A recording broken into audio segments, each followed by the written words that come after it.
para desbloquear esos suelos industriales, la Consellería aportaría,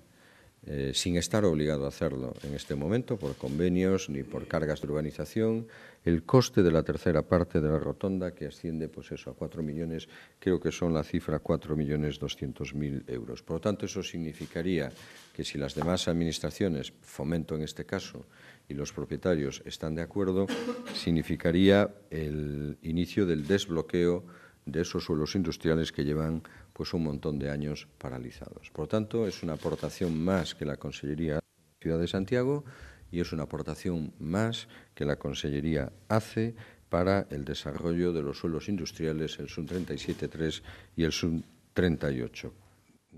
Los propietarios de las viviendas del Banco del Pobre en estos momentos tienen sobre la mesa una solución a su problema. La Consellería de Ordenación del Territorio, a través del Instituto Gallego de la Vivienda y Suelo, pondría el suelo y la construcción de las viviendas de reemplazo que ocuparían estos propietarios. Se haría en dos parcelas, una, como digo, en el sub 13, donde estarían realojados 27, y otra en el Pajonal, donde se realojarían otros 3. Esto es una propuesta que, bueno, creemos que podría desbloquear perfectamente la Facultad de Medicina, cosa que es fundamental para la ciudad de Santiago, como sabéis. Podría darles una salida viable, concreta, y no a futuro, sino concreta a los propietarios, de tal manera que en los años 2012 y 2013 tendrían construidas sus nuevas viviendas de realojo, y la parcela para la Facultad de Medicina estaría ya libre para su, construcción y para su utilización como Facultad de Medicina.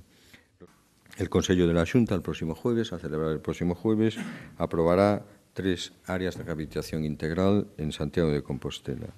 la del Vistalegre, la del Casco Histórico y la de Puente Pedriña. La del Casco Histórico afectará a 82 viviendas, la de Puente Pedriña a 55 viviendas y la de Vistalegre a 22 viviendas. En total, 159 viviendas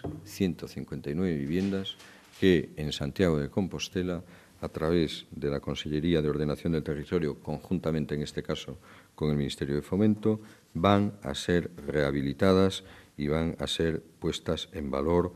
para sus propietarios.